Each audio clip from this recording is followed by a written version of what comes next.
Kanalıma hoş geldiniz arkadaşlar. Bugün sizinle Kayseri tahinlisi yapacağız. Nafiye annemden öğrendim. Umarım onun kadar lezzetlisini yapabilirim. Evet, derin bir yoğurma kabına 3 su bardağı un ekliyorum. Üzerine 1 tatlı kaşığı tuz,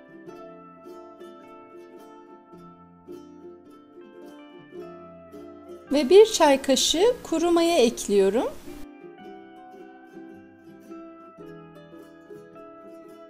İsteyen çay kaşığı kadar yaş maya da koyabilir. 1 ya da 1,5 su bardağı su kullanacağız. Ununuzun cinsine göre su miktarı değişir. Lütfen kontrollü kullanın. Yumuşak, ele yapışmayan bir hamur elde edeceğiz. Yoğurma işlemine başlıyorum. Azar azar su ekleyerek yoğurmaya devam ediyorum.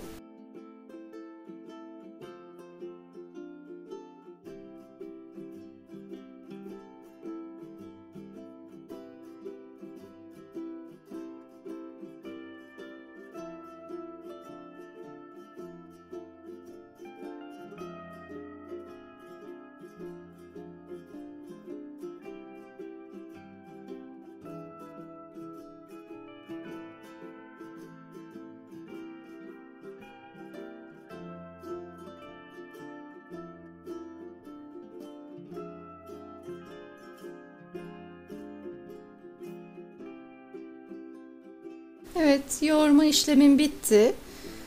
Hamurum oldukça yumuşak bir dokusu var.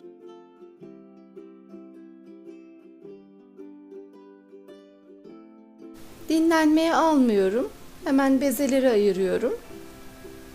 Önce 4 parçaya bölmüştüm. Sonra 5'e bölmeye karar verdim. Siz istediğiniz büyüklükte yapabilirsiniz. Nafiye annem sacda pişirirdi. Büyük boy tahinli olurdu.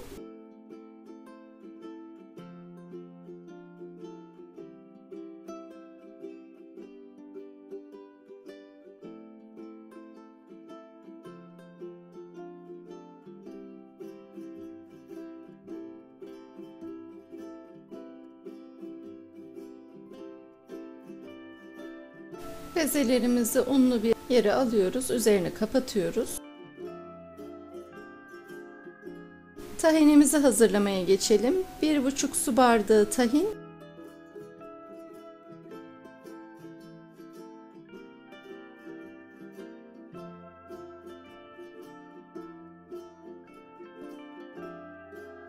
Yarım çay bardağı sıvı yağımızı ekleyip karıştırıyorum. Ve ocağa alıp hafif ılıtıyorum. Birkaç tur karıştırdım. Tahinimiz de hazır.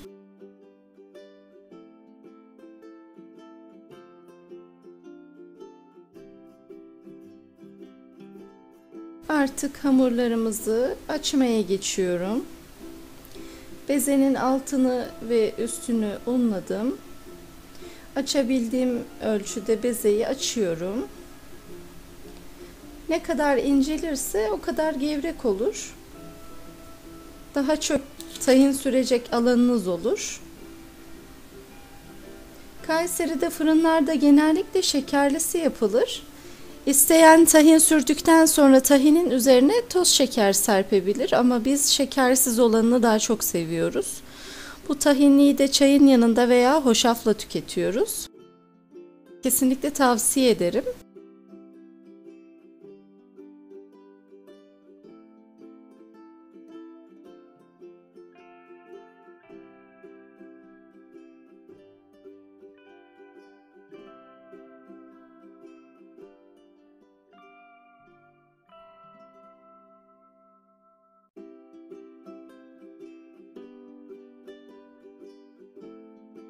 Tahini sürüyorum. Eşim biraz bol tahinli sever. İsteyen daha az kullanabilir.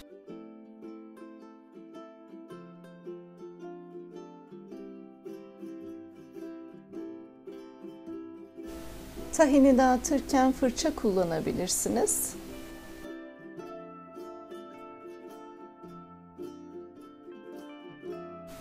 Katlayarak Benim gibi veya elinizle de dağıtabilirsiniz.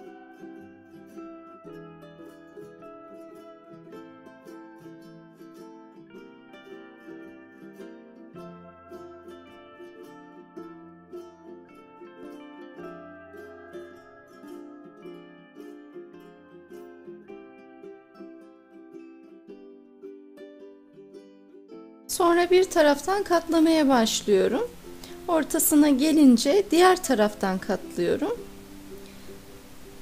Ve ortada katladığım iki tarafı sıkarak birleştiriyorum.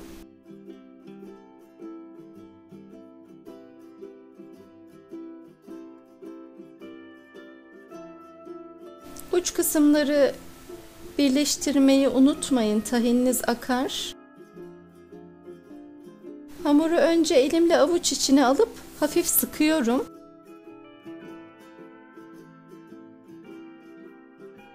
Sonra iki elimle kısım kısım havaya kaldırıp tahtaya vurarak çok hafif yanlara çekiştirerek inceltiyorum.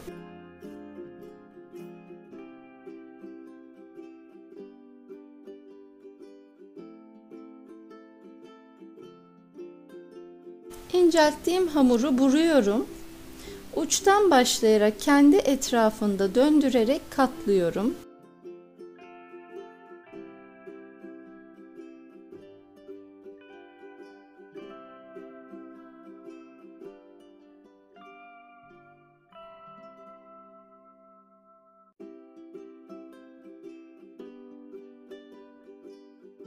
Sonunda kalan ucu da bu şekilde saklayıp üzerine birkaç defa bastırıp unlu bir zemin üzerine dinlenmeye alıyorum.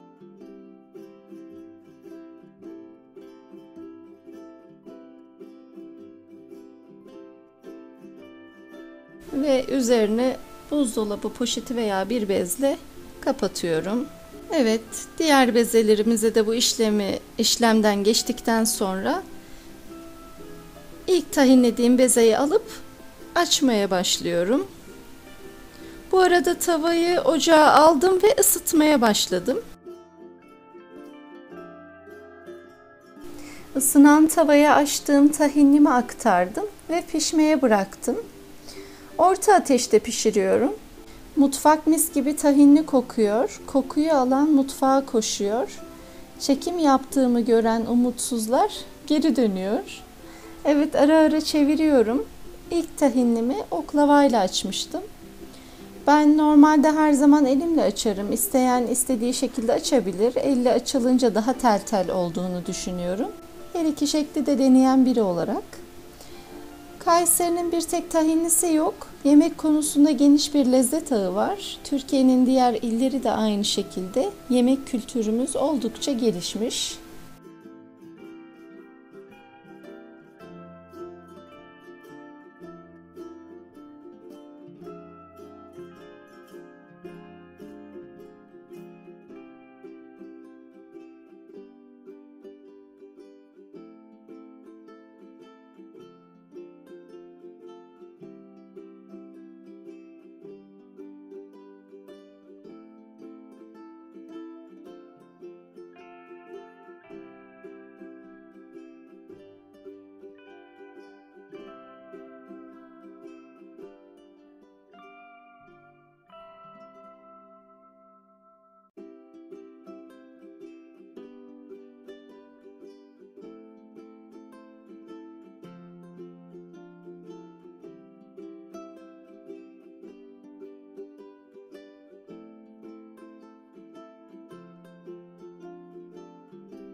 Tahinlilerimiz pişti.